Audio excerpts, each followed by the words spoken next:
as we're working on lap 80 of a 200-lap event. Only 14 cars on the lead circuit, and Ward is in 14th position now, 15.6 seconds behind the leader, and there is your leader, the Pennzoil Panther team of Sam Hornish. Well, Sam put everybody on notice last year, the first two races of the season. Hey, I am a contender for the championship. He won the first two outings, and he's been dominant here this afternoon. Yeah, I think the biggest surprise to me is that white car right there is Alex Barron. He didn't get a lot of publicity, didn't get a lot of notoriety, but he's been hanging around that top five and running very, very strong all day long. He's been running in the 186, 187 bracket most of the day, and after that first around the pit stops when he got into the top five, I thought he might fall back, but he has not. He's hung right in there with the best in the league, and right now he's actually gaining a little bit on Salazar.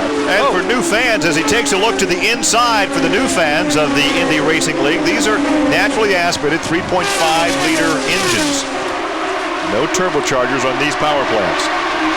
Robbie Buell right now right behind Alex Barron, so he made a challenge when Barron had to get out of the throttle when he tried that pass on Salazar. He lost a little ground, and that gave Buell the opportunity to come up. But right there is a big battle. That's 4th, 5th, and 6th right there in your screen. Salazar, Alex Barron, and Robbie Buell. Robbie Buell, one of the co-owners of this race car. There's a look at Salazar once again driving for A.J. Foyt in the Bank of Chile car. Well, he loves this racetrack. He considers this his hometown. He's the Bank of Chile sponsors him. He had a lot of Chileans fly up here just for this race, and as we talk about it, Alex Barron makes a move on him and goes around him going into turn number 1. So Salazar has lost that one position, but this is a great, great run for him, and he's very happy to do it down here in Miami, his hometown. Well, he won in Las Vegas a couple of years back in '97, the second season for the Indy Racing League, driving for a different team. But I tell you, in his home country, he is one of the major sports heroes. Well, Blair Racing right now has to be extremely happy with the job their driver's doing. Alex Barron moving right up there with the big boys, running with the tall dogs, as they say, and following Gilles de Ferran and staying ahead of a bunch of really good guys. Buell Castroneves is running back there in 7th spot. Now there's Barron in 4th, and it's Salazar and Buell in the 6th position. Well, there it is. Sam Hornish leads this race as we might have expected, but behind him, as we look back from Hornish's car, Ayrton Dare, a man that was only taken on the payroll on Friday, hasn't got a ride for this year, and there he is in 2nd place. Johnny Kane here in the studio, driving brilliantly. Yeah, I mean, he had several good races last year. I drove against him in Indy Lights for a couple of seasons, and on his day he can be very quick, but he tends to be a little bit up and down. Well, talking of up and down, it's a great link actually, because this race has certainly been up and down. We've had 5 yellows, 5 caution periods, Chris, at the moment. It's been very difficult to find any momentum here, and the teams must be finding it very, very tricky for them to work out any kind of strategy in these circumstances. Very tricky to run a strategy. We know that the wind in turn 4 here is what's been causing the problem and giving some of the yellows, but we've also had engines and we've had spins, unforced errors and so on. It's a shame because but it's also inevitable with the first race of the season, Keith. You're going to get people. Track's slippery, I think we've seen that. A lot of people are feeling their way around some new cars. A lot of rookies. 14 drivers who started this race in the IRL last year have not started this year. That's how many new buys we've got coming in from various places. One I'm impressed by is Alex Barron running in 4th there. In another Champ Car team that's moved over, Blair Racing was running in Champ Car last year. A number of people will have seen them running when they came to Britain. And Alex Barron's a good driver. Qualified down in 19th place. I mean, it's been a remarkable race for him as well, Ayrton Dare especially. Anybody else that you've been taking note of, Johnny, here at the moment, very quickly? Well, Gilles de Ferran, obviously, he's been up at the front the whole day. Him and Hornish seem to be the guys that are most confident at the moment. Okay, well, as we look down on Sam Hornish, who leads this race, Gilles de Ferran's got a bit of work to go. Let's go back to the track and find out what the Americans make of it.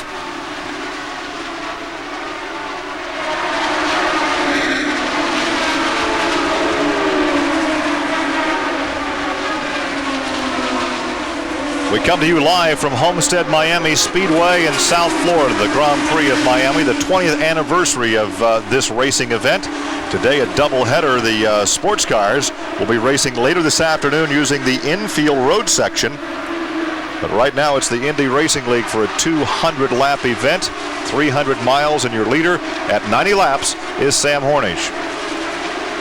Well, this so far it's been a very interesting race. Hornish leading, but a lot of these other guys, particularly Alex Barron, hanging in there with guys that I didn't think they would be able to hang in there with. And look at DeFerrin. Now then he's got to run on Dare and take second position from Ayrton Dare. So Gilles DeFerrin, the guy that we said kind of hangs around there and only passes when he gets a big run, he got that big run, and when he got it, he went right on by Ayrton Dare. But this battle is now a full 8 seconds behind the leader. So while these two guys have been fighting for position, the leader, Sam Hornish, has been opening up that lead. Yeah, Sam Hornish is running 4 miles an hour faster than anybody on the racetrack right now. When you've got that kind of an advantage, it makes it look easy. But believe me, they've worked on the car. They've got the downforce. They've got the handling perfect. It's not a horsepower thing. It's a Sam Hornish driving it and the crew having that thing set up. That's why he's able to go that quick. Well, once again, we'll take a look at that pass for second position as Gilles DeFerrin got the good run on Ayrton Dare.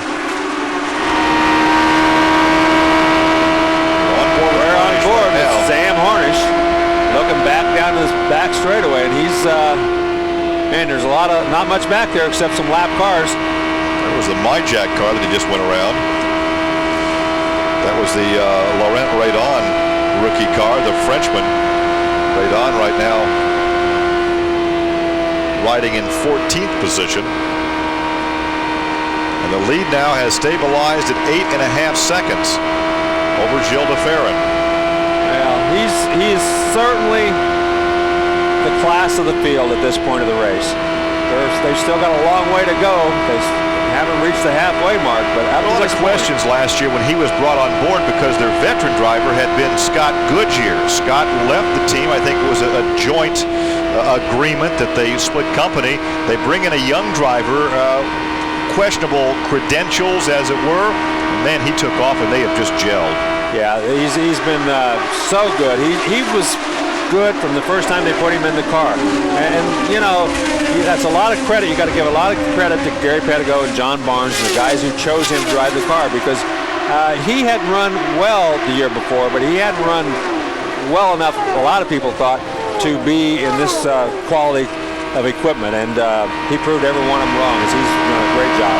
Well, he's also showing how smart he is in traffic. Now, it again, may be youthful exuberance and just pure fortitude, but he's very good in traffic. And we'll see what happens now. He has traffic out in front of him going into this traffic. He was leading by 8.8 seconds over DeFerrin. So let's take a couple laps as we ride on board and see if he increases that or decreases as he goes through traffic. That's the George Mack 310 car. And you saw him go by. That's his area code. Yeah, that's the area code where he lives at in Los Angeles. 310 Racing. That's that black car, two back of your leader. Approaching the halfway mark, 98 laps they're working on right now. You can see the car in front of him go very high coming off the corner right there. Now, as long as they're not running side by side, he can safely make his way by. So as we approach the halfway mark, Sam Hornish leads by over 8 seconds on Gilles DeFerrin. So there it is, the top 9 at the moment, top 6 I should say, of this race at the moment. We're on board with Sam Hornish, and Sam Hornish really cutting his way through the traffic here. Every which way, doesn't matter which way he approaches somebody, John, he's around them, isn't he? Just take a look at him. He's just got so much more speed than anybody else. He can go high, he can go low. You know, it just doesn't matter to him. You know, he's got supreme confidence in the car that's underneath him and making the best use of it. Well, Castro Neves tried to intimidate him in the early part of this race. He is, of course, the reigning IRL champion, the youngest man to win a major open-wheel title anywhere in the world, and certainly he's looking so good at the moment here in Miami. And the only question, Christopher, has to be is anybody going to do anything about him? Well, there are two things that are going to do something about him that we've seen so far. One is that some of the back markers are going to stray in front of him. That remains a possibility, and there's some rather erratic driving from some of the rookies at the back of the field. The other thing that long-time Miami residents and bores will tell you about the weather in South Florida is it gets very cloudy later in the afternoon and the humidity comes up, and we could see one or two surprises there. Though the forecast is good, Billy Boat gets Yes, Billy Boat, a former spinner. I think he was our fourth caution of the day when he decided to take time out in a reverse mode out on the track. Now then, we're watching again Sam Hornish cutting his way through the traffic, and well, he's having a bit of a go back there by the look of it. Is that Jeff Ward? Well, he's a motocrosser. Jeff Ward is pretty determined not to let him get too far away. Thank you very much. Well, that was exactly that just underlines what you said, Christopher, about backmarkers. And Jeff Ward is a very, very tough and competitive man. 40 years old now, but I bet you he's fitter than anybody else out there, because these motocross guys really are. Just another thing that I remind everybody of that are tuning into this at the moment is that the flags around the track, you can see they're sticking right out, and the windsock. It's very, very windy. Let's cross back to the track then with our commentators.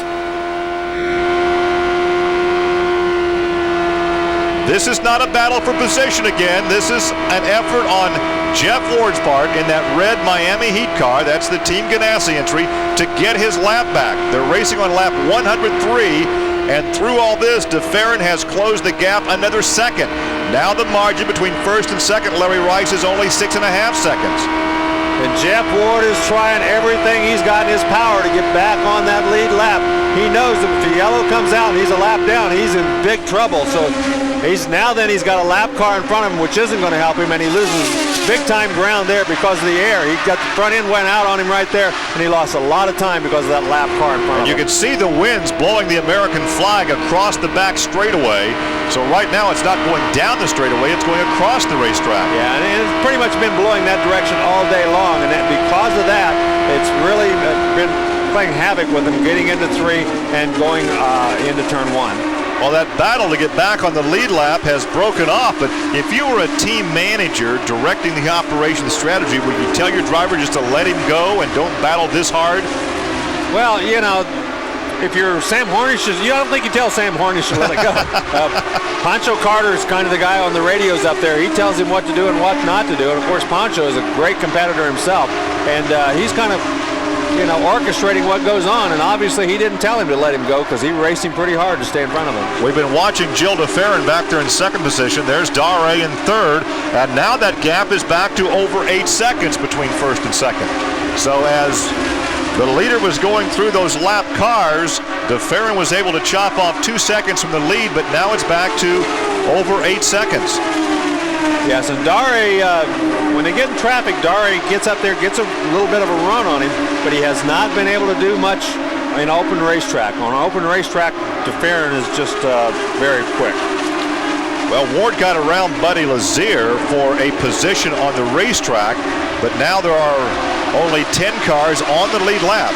Anthony Lazzaro, a rookie who will be racing in the sports car race later this afternoon, is now back in 10th position.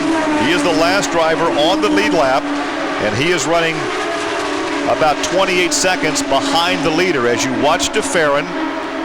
And there is Roger Penske, the captain, made a commitment to run the entire Indy Racing League season after coming back and winning the Indianapolis 500 last year with his team driver, Castro Nevitz, his 11th victory as a car owner at Indianapolis, which began with his first win back in 1972 with Mark Donohue. Well, when the captain's in charge, it's hard to bet against him. He's a guy who eats, breathes, sleeps racing. He knows it better than anybody, and he knows how to put together a winning team. That's the most important thing. He hates to lose at anything he does. So when he goes after anything, he goes after it 1,000%, and he's doing that here in the Indy Racing League. And younger race fans, Larry, do not remember that the captain was a very successful race driver early in his career. No, probably not, but he quickly learned that owning and managing and hiring. And I think the real key to Roger Penske is he hires the right people. He is very, very good at knowing who to hire and what they can do. That was Jacques Lazier that they just went by there. Yeah, Dare now has a run on Castro Nevis. Alex Barron in that white car that fourth car back, he also is catching those two guys. So the traffic has helped Alex Barron as he's catching up the guys in second and third spot. But as they go through traffic, the gap between first and second widens out to almost 10 seconds. So as we watch this battle for second right there on the racetrack, this is happening about 10 seconds behind the leader. And right now, it appears that of those guys running up there in those positions, that Alex Barron might be the fastest of the three, because he seems to be catching both Dare. Well, to give you an idea, the last lap, Sam Hornish turned in a 188.4 mile per hour circuit. Gilles DeFerrin in second was 183. So almost 5 miles an hour faster on that last circuit. There's Robbie Buell. He's the running in sixth position. He's the highest running Infinity engine car on the racetrack right now. He's been very strong all day long, hanging around up there in the top few positions, but has not been able to get into the top three at any time during the event.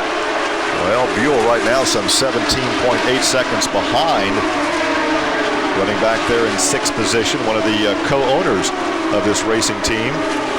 And as you indicated, driving the Infinity power plant. There is second and third position, and Dare just won't give up. He stays right with him. So Sam Hornish right now has lengthened that lead out to over 12 seconds over Gilles DeFerrin, Anton Dare, Alex Barron, Salazar, and Buell.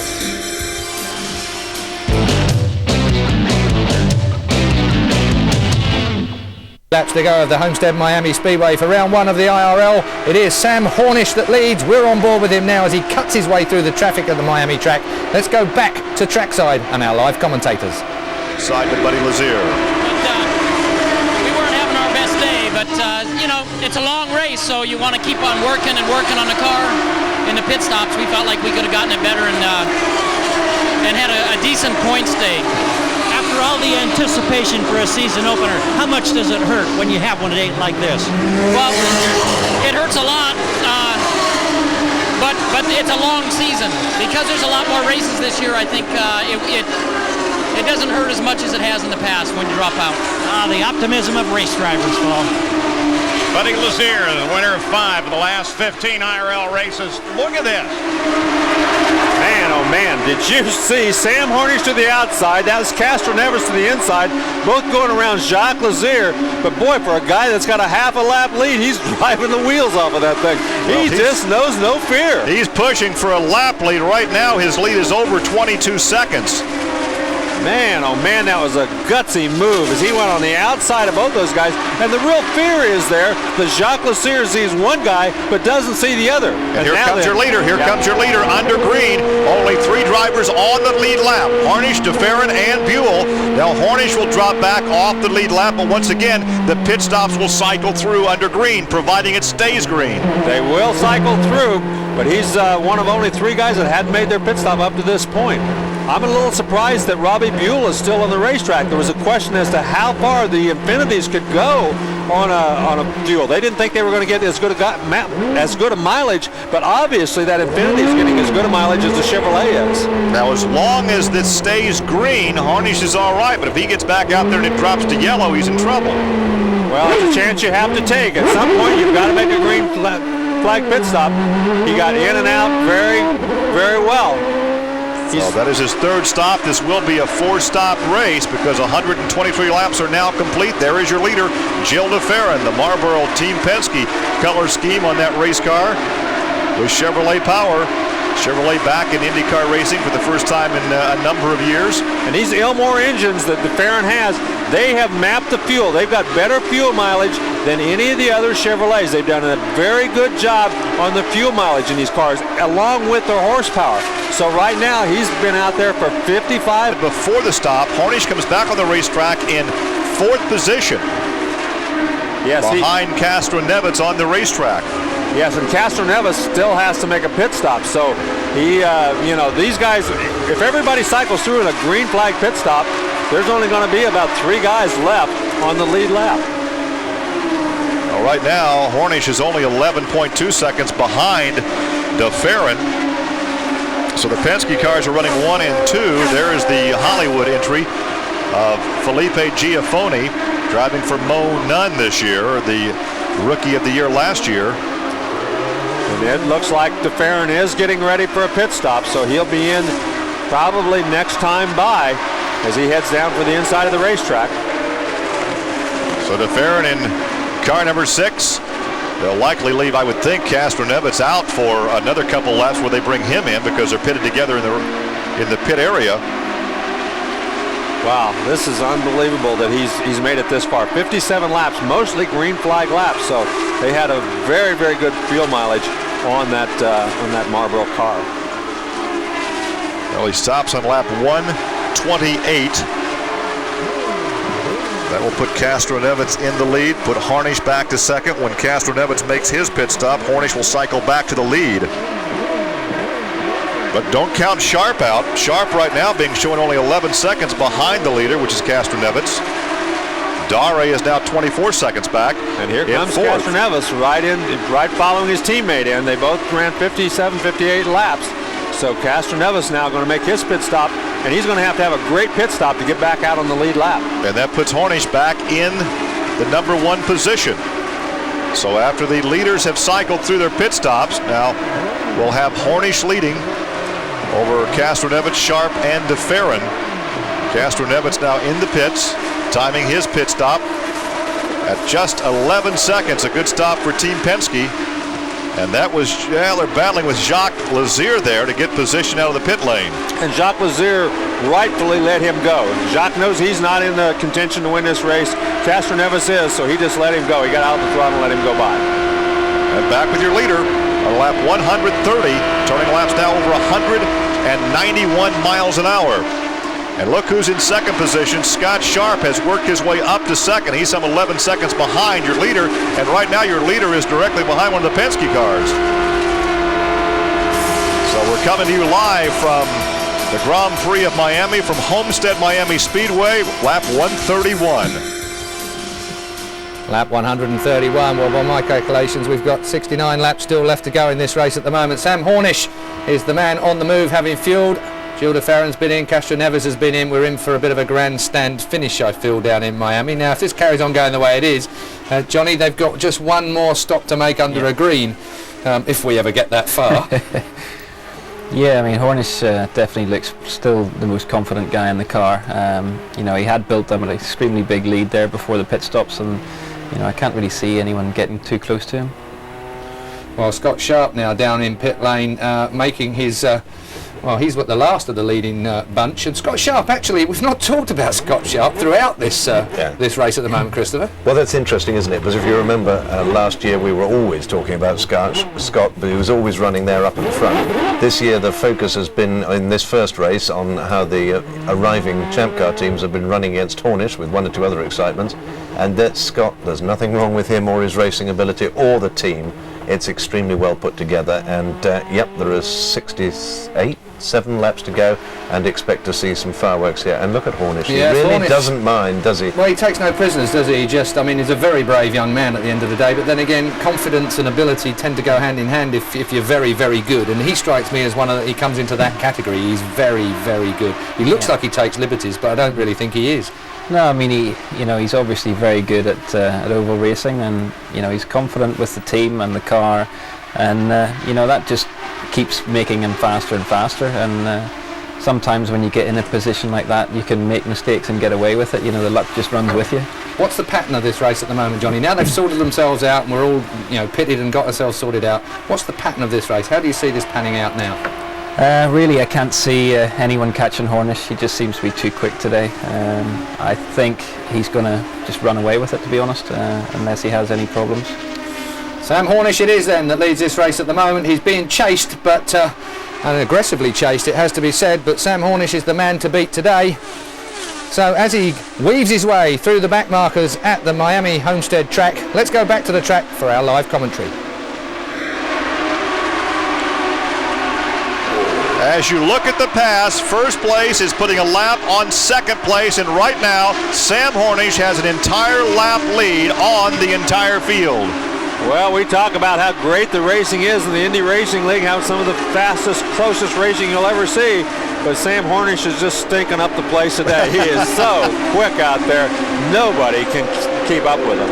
Not sure that the likes of Gary Pettigo and Mike Griffin and John Barnes, the team owners, would agree that he's stinking up the place. They love what they're seeing out there. Absolutely. I didn't mean that, but it is, this is exactly what he did last year. He came here and was just head and shoulders above everybody else most of the race. And here today, he's been a little luckier. They've had very few yellows here in the last part of this race. There were a lot of yellows for the first 50 or 60 laps. But after about 60 lap mark, they've gone pretty much yellow free. So during that time, he's been so much quicker than everybody else that he's just pulled away from him. The two cars right now that are running fairly close to him are DeFerrin and Castroneves in speed, but they're lap down. Well, he pulls up behind Scott Sharp. We saw Scott make that pit stop a few laps ago, and right now Scott Sharp is back in 9th position, and he is about to go 2 laps down.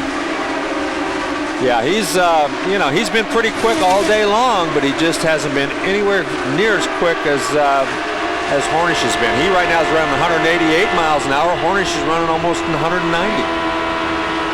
Well, we're working on lap 139, still over 61 laps to go, and you look over the rear wing, and there goes Hornish to the inside, and he puts Scott Sharp another lap down. Scott is now 2 laps in arrears in 9th position. And you can tell right there why he got passed down the straightaway. He had to lift coming off of turn 4. The wind took him up towards the wall. He had to get out of the throttle. Meanwhile, Sam Hornish did not have to lift, and he just blew right on by him. Well, Dere right now in the 2nd position. DeFerrin is 3rd. Castroneves is 4th. So the Foyt cars are running 2 and 5. The Penske cars are 3rd and 4th. Then Robbie Buell with the Vest Infinity powered entry back there in 6th position. But again, everybody is at least 1 lap down to your leader. And the top, the top 8 drivers are a lap off the pace. And Scott Sharp is 2 laps back in 9th position. And Thomas Schechter is still running in 11th position. He's had a pretty good run, even though he had all that trouble early in the going. He's been running pretty quick, but he just not as quick as those leaders. He was concerned about his opening race on an oval. He called his dad, Jody Schechter, the 79 and Formula One champion. Jody was in London at the time, and he got perked up after talking to his dad, but I doubt if he wants to talk to his car when this race is over. He's got to face Eddie Cheever. Yeah.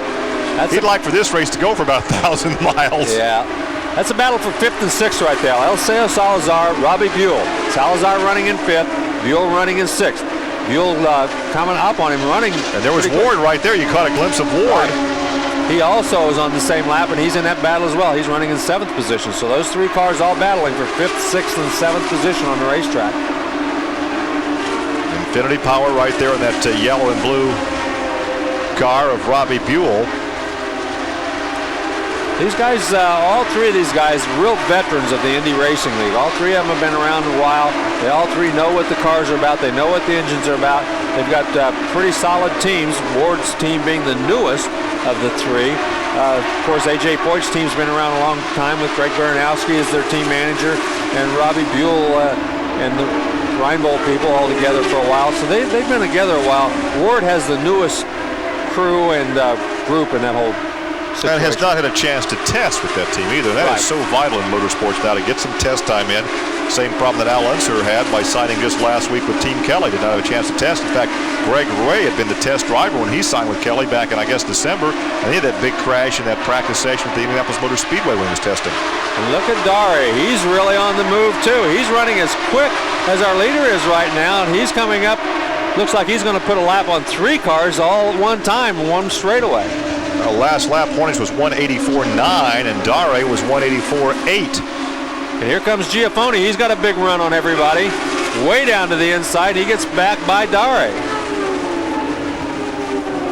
Giafone back there in 10th position. He is 2 laps off the pace. So that's some of the heavier traffic we've seen today. Almost contact right there as they went 3 wide off the corner. That's Alex Barron down there on the inside as he was trying to get, he was the 3rd wide, and those guys, made things pretty close there for just a second. Well, that's Schechter in the 52 car. Yeah, and right behind him is DeFerrin. DeFerrin trying to get around him, trying to put another lap on him. But Schechter running pretty quick right now. Schechter is running, trying to get his speed his last lap at 177 miles an hour, getting some valuable seat time on an oval. I think you're going to see him be very competitive in future races this season once he settles into a rhythm on those ovals. Right, I agree with you. He's been running pretty good. Now you see, again, Team Penske, Castroneves up there, running in a couple of lap cars, one of them being Price Carlson, I believe. Well, back on board with your leader on lap 148. And a little traffic out in front, but he has just sliced through traffic like a Vegematic. Well, he's right now 4 miles an hour faster than the next closest guy on the racetrack. I mean, he is just dominating this race in a way we have seldom seen in the IRL. Well, I tell you what, the last lap he was 9 miles an hour quicker than second place. Yeah, Robbie Buell is running very well too, but he's back in sixth spot right now, but he ran over 187 miles an hour. Now back on board with your leader. You can see he really has a nice, comfortable run around here. It doesn't appear that he's doing anything silly, except when he gets in traffic, he's taking a few chances, but most of the time it's very, very smooth. Well, live coverage coming to you from Homestead Miami Speedway, where Sam Hornish has a full lap on the entire field this afternoon. Well, there you see it, Sam Hornish, absolutely remarkable around this Homestead racetrack at the moment. Back here in the studio, we're all in awe of him. You've only got to see the lack of effort he's putting in on the steering there, just having a little bit of a break there, stretching his hands, getting a bit of circulation around them. It's almost boring to watch his hands. Even though it's windy out there and it's been difficult for all the drivers, we've seen all sorts of things, shenanigans going on. Look at the way that he's so gentle and steering that car around, Johnny. It's impressive. Yeah, I mean, the car's obviously working supremely well. You know, he really just turns in, holds a constant lock on it, and you know, the car's not doing anything bad at all. He's able to just drive around, really. Well, he's lapped everybody. There's no doubt about that. Sam Hornish has lapped every single person here. He's head and shoulders above everybody. He is the current IRL champion. And of course, the Penske team, it was much vaunted that they would be the team to beat here in the hands of Castroneves and of course Gilles Ferran. And certainly after qualifying, they looked like they were going to be something to behold. But Sam Hornish, despite all that intimidation from Castroneves early on, Chris, he's just cleared off. Yes, he has indeed, and obviously they have been working extremely hard on their engine over the winter. This is the first race in which the GM V8 is no longer the Oldsmobile Aurora engine, is now called the Chevrolet. They are Chevrolet. There are 6 or 7 different versions of the Chevrolet in the race, including one built at Ilmore in England being used by the Penske team. But not by the Panther team, and he's just running away with it. And now they've obviously got something very trick working either in the engine department or more likely, I think, on this track in the aero department. I was going to say, aerodynamically, that car looks to me like, it's not I know much about aerodynamics, but I do know when a car looks like it's pointed in the right direction, and that one, he certainly looks like he's able to do whatever he wants to do with it. So we've got about 48 laps left of this 200-lap race to go, and as we watch the rest being very much the rest, Sam Hornish is in charge of Miami. Let's go back to the track then and our live commentary team.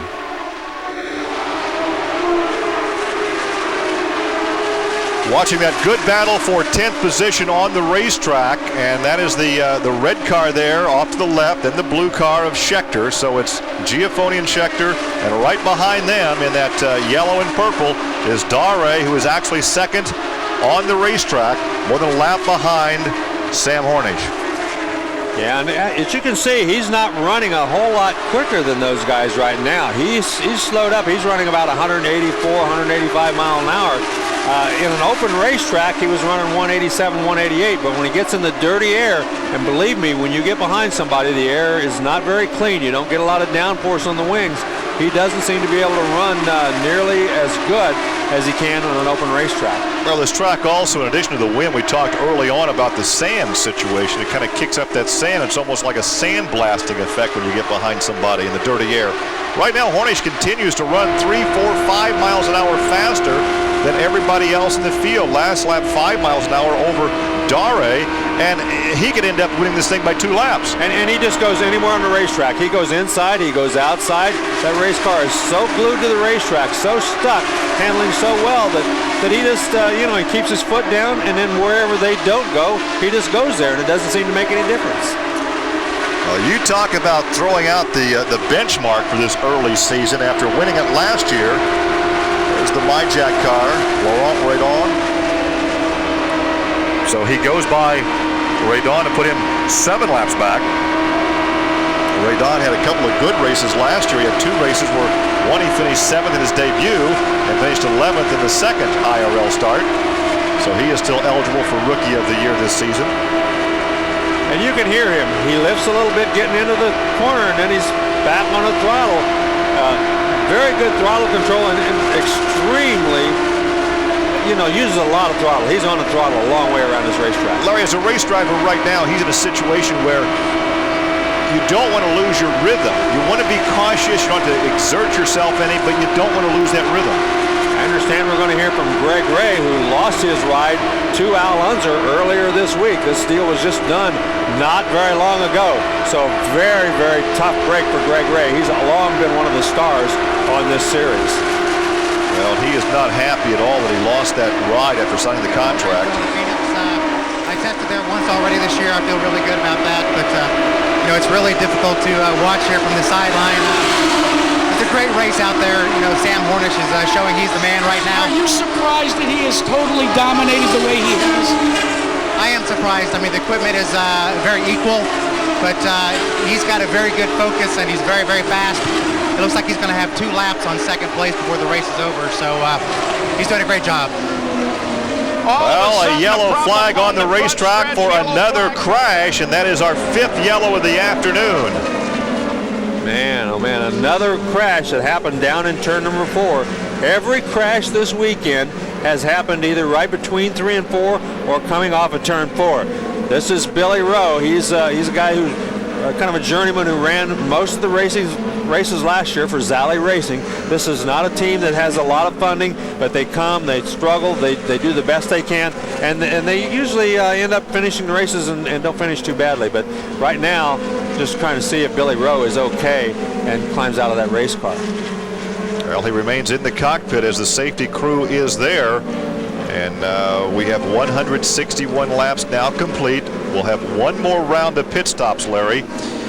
But the question now may be who's going to finish second. Yes, that's going to be the big question mark, because they will all come in on this pit. They will not have to pit again.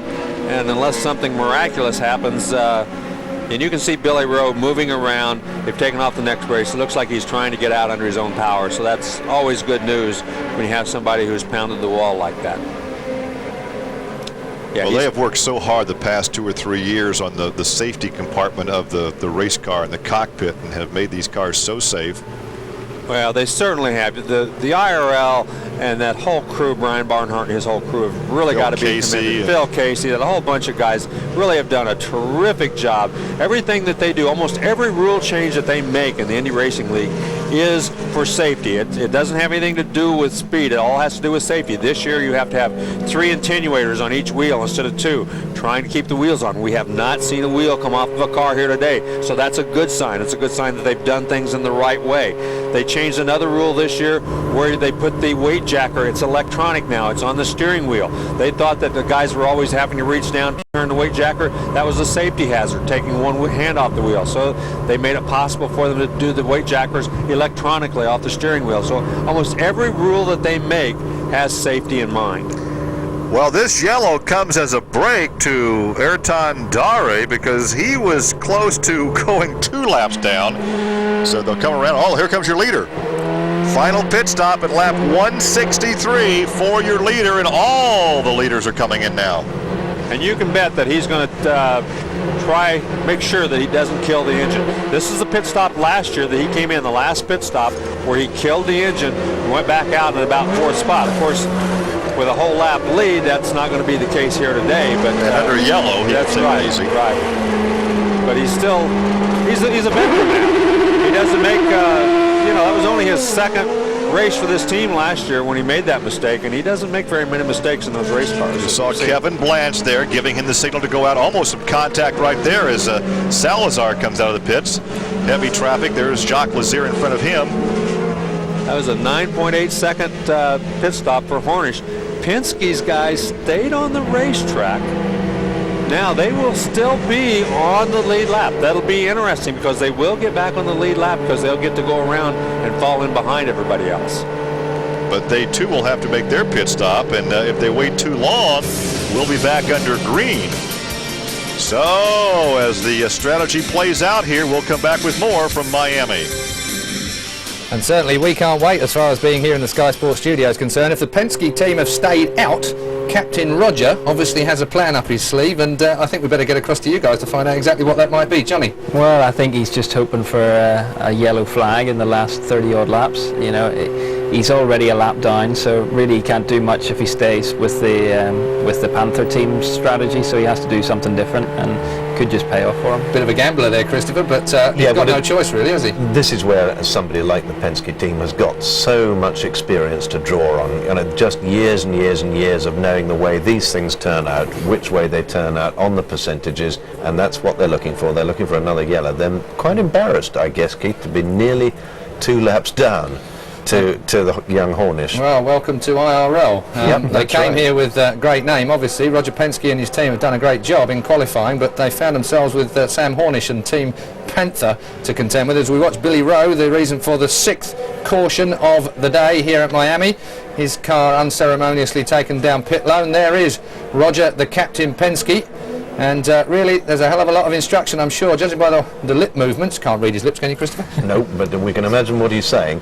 I think the other thing we must say is just a quick well done to the intervention crews here at Homestead. I don't know if you've noticed. They've been overworked. They've been busy boys, haven't they? But they're not wasting time. They're getting the trucks instantly to the accident, to the stop car, and that's not just because everyone's worried, of course, about the driver's health, but also because they want to get the races on and move the show along as quickly as they can. Time spent under yellow, wasted time. Indeed. 36 laps, I make it, that we have left in this race of the 200 laps, 300 miles, of course, around here at the Homestead racetrack. Sam Hornish is still the man to beat, and he could actually win this race by 2 laps if he was lucky. Well, there he is. He's the man up behind the pace car. Let's go back to the track and our race commentators.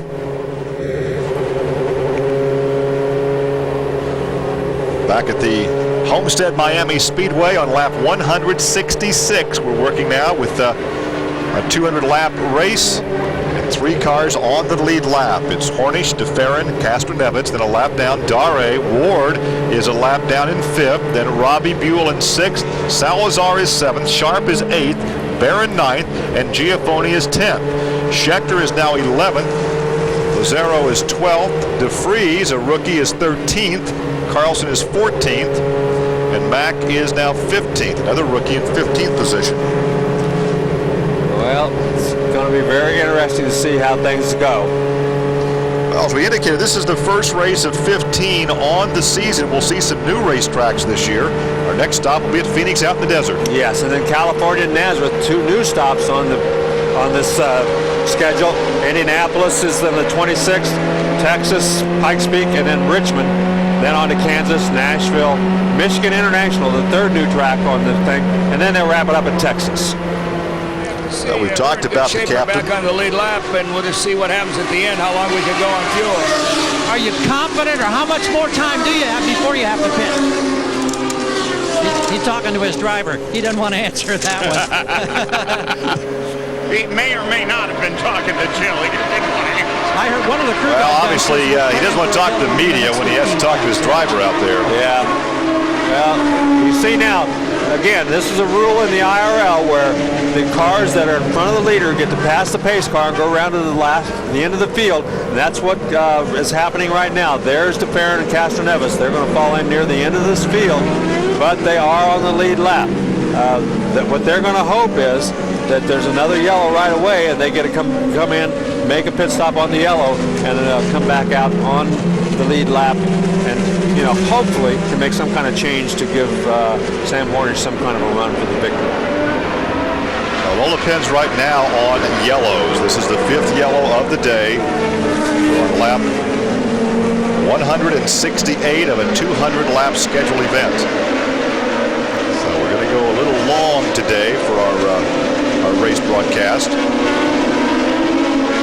the Latin American and Caribbean viewers, we'll be breaking away momentarily for Spanish football as the green flag flies again. There's Dare back there. He got a great start again. Got around 2 or 3 guys. And now we're looking at the Penske cars back near the back of the field trying to get through. And Radon got very high back there and way out of the throttle.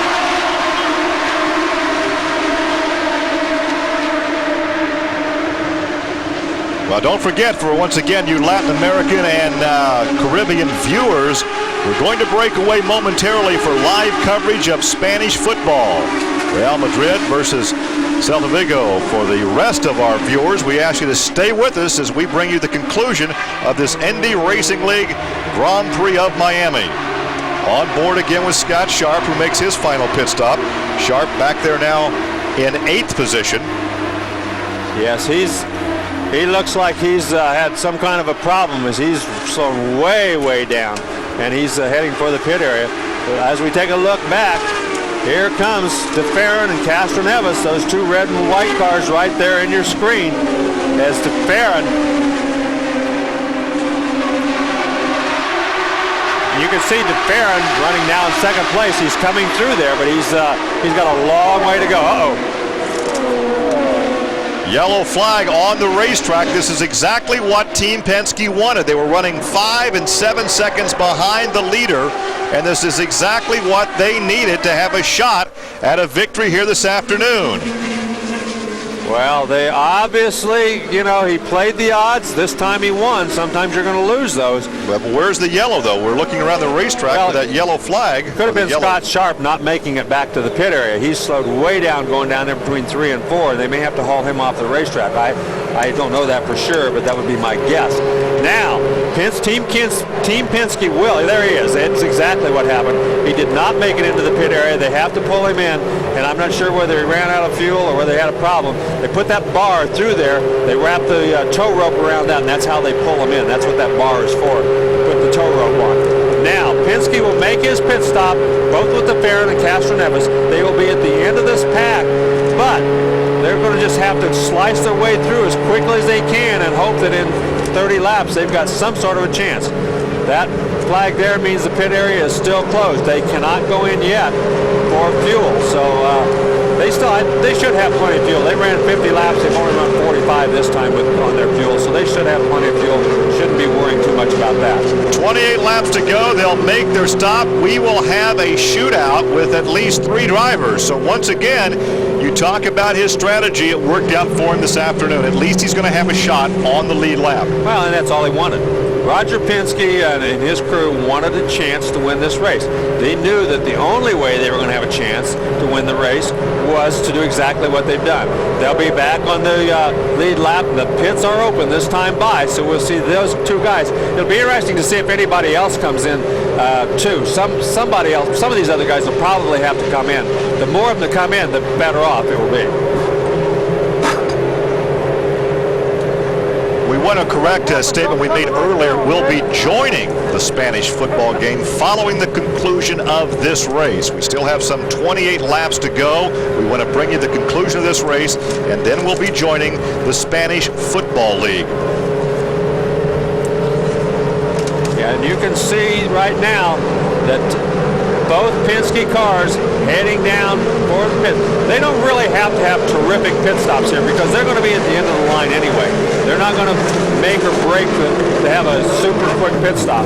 They want to make sure they get a good set of tires on, though, and they get enough fuel. Marlboro Team Penske got their drivers back on the lead lap, but you just indicated they're going to be at the back of the pack with a lot of traffic, and the leader is going to have clear sailing out in front of him. These guys are going to have to work that traffic as well as they've ever worked traffic to have a shot to get to the leader. Well, it's almost an impossible task. I mean, unless they get some sort of a break, they're still not going to win this race. But the thing they're counting on is at least now they have a chance to win this race. If Sam Hornish makes a little bit of a hiccup or he has some sort of a problem, at least they have an opportunity. You can see right there that that's the kind of mistake those guys did not want to make. Right there, you You can see the nut rolling away from the right front wheel. He had to reach down and get another one off his belt and put it back on, but he did lose that nut. But he had that spare one there on the belt, so they have about everything covered. Every situation as you look at number 6, Gil DeFerrin, who ran second to his teammate Castro Neves at the Indianapolis 500 last May. They're back on the racetrack at the back of this pack of cars. And you can bet right now, Roger Penske and his guys are lobbying up and down the... they're laughing a little bit about the little mistake they made there. If they'd been a green flag pit stop, though, they wouldn't be laughing, I'll guarantee you. Well, there's Scott Sharp back in the pits to the attention of Team Kelly. And the cowling is off the car. They're not taking any speedy measures there in the pit area. As we're about to go green, there's the Hollywood car of Giaffoni directly behind your leader. These are all cars a lap back. Giaffoni, in fact, 2 laps behind your leader. With now 25 laps to go. 25 laps to go, and look at all the cars between your leader and back to the Penske. Yeah, they've got a huge deficit to overcome, but at least they are on the lead lap. And like I said, what they're hoping for is that Hornish has some sort of a problem. You know, maybe it's with traffic, maybe it's something else, but if he does not have a problem, if he doesn't have a hiccup somewhere along the line, Sam Hornish is going to win this race. We'll let them come up to speed the next lap. We can give you the difference in speed between your leader and between DeFerrin and Castro Neves. DeFerrin now 3.7 seconds back. Castro Neves now 4.9 seconds back. And right now, both that last lap, Hornish and DeFerrin at 184.4 miles an hour. Yes, and remember that they will have fresher tires on, so the fresher tires will help them. And I'm sure that the captain is telling some of these slower cars, hey, get the heck out of our way. We still got a chance to win this thing. Don't be blocking us. They complete 177, still 4.8 seconds between first and second. Now that time, because of traffic, Sam Hornish was a full 7 miles an hour faster than second place. And that's the advantage to leading. If you're out in the lead, you don't have to deal with any lap traffic. You've got an open track, and every lap is going to be consistent. You're going to run 189, 190 every single lap. These guys are going to run 189, and then they're going to run 183 or 182 when they get in lap traffic. So it's a huge advantage to be in the lead this late in the race. Well, that is the Jacques Lazier car. That's the Johns Manville Team Menard car. The next to be passed by DeFerrin. DeFerrin runs over 6 seconds in second place, 6 seconds behind your leader. Castro Neves now 7.1 seconds behind your leader. And that last lap, Hornish was a full 10 miles an hour quicker. Yeah, I mean, he's just got that thing so dialed in. He's so fast that even if they had started second and third behind him on the racetrack, I still don't think they had enough speed in either one of those cars to get around Sam Hornish Jr. Well, the last lap there was about 8 miles an hour difference. So again, he has a clean racetrack out in front of him as you look at DeFerrin. You know, I knew Sam Hornish was going to be good at this racetrack.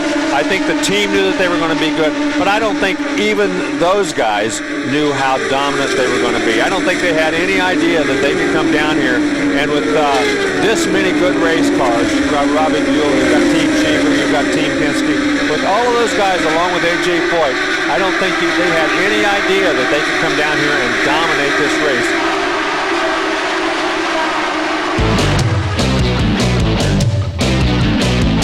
Welcome back. Well, you might have noticed we're overrunning very slightly with the IRL round for Miami. If you're a rugby fan, sit back and enjoy a bit of good motorsport. We'll be with the rugby pictures in just a moment or two. Meanwhile, back live at Miami Homestead track, 15 odd laps to go. Sam Hornish has extended his lead over Gil DeFerrin. We're in for a grandstand finish.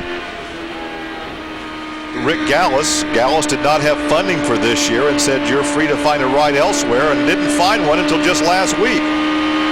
Yeah, and he's even when he's been on the racetrack and running, he hasn't been as quick. Last year, he had a very good chance to win this race near the end of the race, and they had a pit stop that got messed up, and he fell back. Thomas Schechter on the racetrack right now, back in 9th position. He is 2 laps off the pace.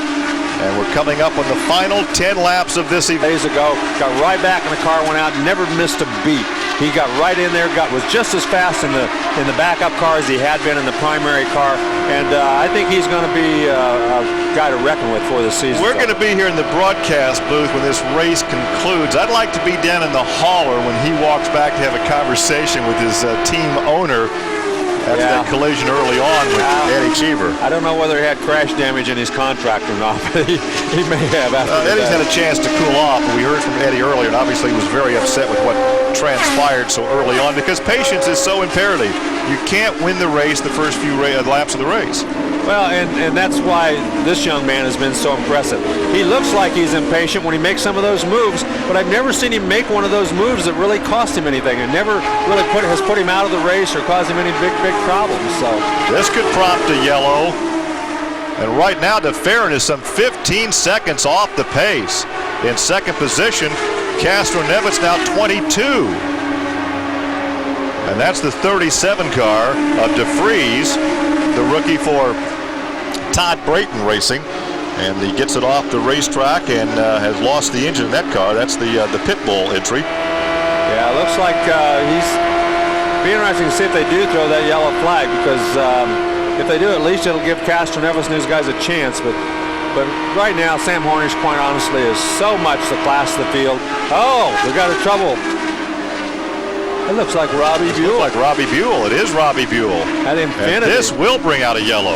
So that was the top running Infinity, and he quickly gets it off the racetrack. Wisely gets it on that pit apron. And does the green remain out on lap 194? Now the yellow flag is out. It appears everybody's slowing down, and well, he got off the racetrack as quickly as he possibly could. Well, you know, still with the oil on this racetrack, this is a very slick racetrack anyway, and when you see that blue smoke, it's always oil. You don't want to take a chance having somebody run through an oil and crash just because you didn't go out there and take a look. So as soon as they saw the blue smoke, they knew it was oil on the racetrack, they decided to throw the yellow, go out there and check the racetrack out. Sixth yellow of the afternoon. 194 laps now complete.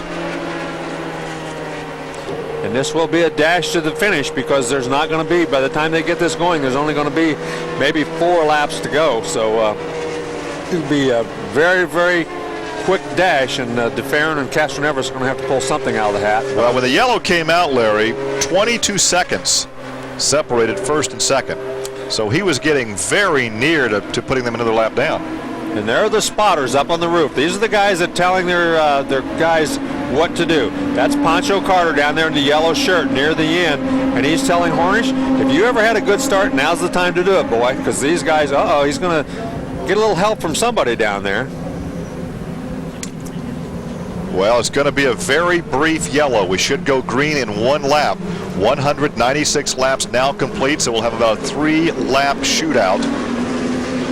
But with DeFerrin under yellow, they've closed down from 22 seconds to about 7 seconds. But all those cars, look at all those cars between first and second. Virtually no chance for DeFerrin to get up there and pass Sam Hornish. It would take a mechanical problem by that yellow number 4. And that's what Pancho Carter's telling Sam Hornish right now. Make a good start, make a clean start, don't miss a shift, don't over-rev the engine, do all the smart things that you've done this whole race. We can't afford a mistake this close to the end. Be smart, do a good job, and that's the kind of thing you've got to tell a young guy right there. Don't get over-anxious when you're only a few laps from the checkered flag. Well, he's a seasoned veteran now. Good restart. 3 laps to go. 1, 2, 3, 4, 5, 6, 7, 8, about 9 cars separating first, and there is second. Marlboro, Penske. Well, Dari got very high down there. He got way wide. And he's up against the wall. Another yellow. Yeah, he sure is. He got very wide as he entered that corner, and it looks like this race might end under the yellow flag. So he got in the marbles, and that sucked him to the wall. Doesn't look like there's a lot of damage to that right side. He's running in 6th position. You can see that right front tire, though, is askew. So he's that's a tough break, but it's, you know, it's a good break for Sam Hornish. He's going to bring this thing home a winner, and it looks like it's going to be a winner under the yellow flag. Yeah, the 7th yellow of the afternoon, and that should conclude the race under the yellow with the Farron taking second, Castro Nevitt's third. Ward worked his way back to fourth position.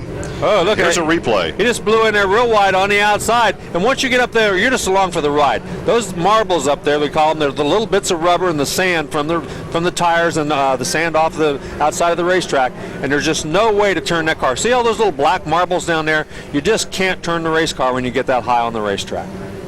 Well, a good ride for Dare ends against the outside wall on lap 198. And I wouldn't want to be listening to A.J. Foyt on that radio right now either. After he had such a good run, running in sixth position, and then to make that kind of a mistake this late in the race, I'm sure A.J. wouldn't be happy with. Well, you take a look at how high he is entering that corner. Well, That's not the groove. And he was trying to gain positions. He was trying to get around Salazar. He was trying to gain a couple positions here in the last couple laps, and he got in a little high. The front end pushed, and then once he got up about 3 car widths wide, absolutely no way to turn that car. And it's just a tough break because he ran so good all day long, and to have something like that happen with only 3 or 4 laps to go. Well, out in front is the pace car, the Chevrolet Corvette, Johnny Rutherford on board. And you ride along with the man who is leading the race and will very shortly pick up the checkered flag to defend his title from this race a year ago, where it was the second race on the schedule. This year it's the season opener, the one of 15. We'll have all of them for you at 3 new tracks. We'll have 3 night races, and there is the white flag. 1 lap to go. This race will end under yellow, and the yellow car, the Pennzoil car. Keep in mind, think about this, Larry. Who's driving the pace car? Johnny Rutherford? Yep, he used to run that car. Pennzoil. That's right. And what number did he win with in 1980 in the Pennzoil car? Number 4. Well, the Farron and Castro Nevis, they're the other 2 guys that will finish on the lead lap.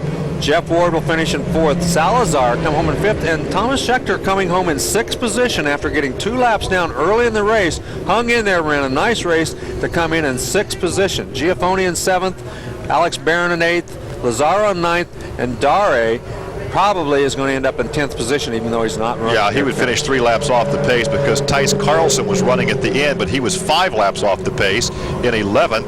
12th, Robbie Buell. We saw him smoke the engine late. He was 5 laps off the pace. George Mack in his initial race in 13th position, 7 laps back. Robbie McGee was 14th, 8 laps back. Laurent Radon was 15th, 8 laps back. Billy Boat was 16th, 10 laps back. Then John DeFries in 17th, 11 back. And there is the checkered flag, the yellow and the checkered. And the first win of the year going to the 22-year-old youngster, the defending series champion. He won this race 1 year ago. He was chased to the finish line last year by another youngster of the Indy Racing League, Sarah Fisher. Sarah's a spectator for this race. Hope to see her back in the cockpit, if not at Phoenix, at Fontana, or at least by Indianapolis. But today, the dominant driver on the racetrack, as another driver pulls up to offer his congratulations, the dominant driver was Sam Hornish. Dominant driver, the dominant team, and a well-deserved victory. So once again, Jill DeFerrin and Castro Nevitt. This has been a presentation of ESPN in association with the Indianapolis Motor Speedway. For more information, log on to ESPN.com. That is, of course, if you want to. Otherwise, stay with Sky Sports, because we got the coverage carrying on as far as we're concerned with this. Well, a bit unceremonious way to finish the race there, Christopher. Bit of bad luck as far as that's concerned. 9 yellows and Ayrton Dare blowing it in the last few laps. That's a shame, isn't it? And we had 1 or 2 engines letting go towards the end there as well, including the unfortunate Robbie Buell. But I think it is important for American racing that they should make the decision, as Champ Car have made, the rival series has made for this year. Races will not finish under a yellow. The IRL's got so much going for it now. We've had a good race. We've seen a terrific performance as Sam in coming into victory lane, and we should just go for that same thing. Race to the end. Back-to-back victories for Sam Hornish. He's looking like a real champ, isn't he, Johnny? Yeah, he had a point to prove today, I think, and he certainly proved it. If I was a betting man, my top 3 prediction came true. I would have been quids in.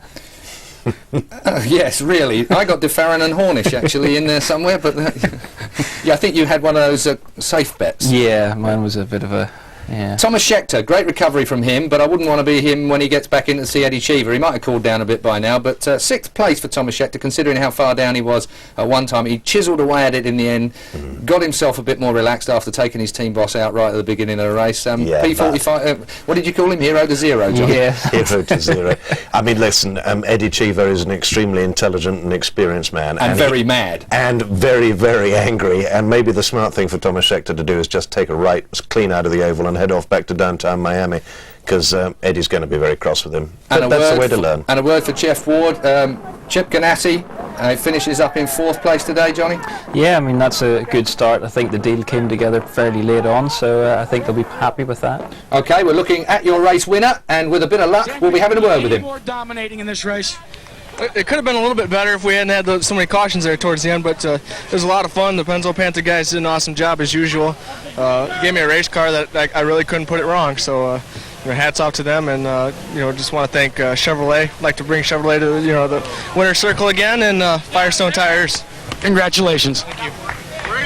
Absolutely outstanding. Congratulations to the winner. That is, of course, Sam Hornish Jr. The next stop for the Indy Racing League is out in the Arizona desert at Phoenix, and we'll be bringing you the whole race live on Sky Sports 3 at 9 p.m. on Sunday the 17th of March.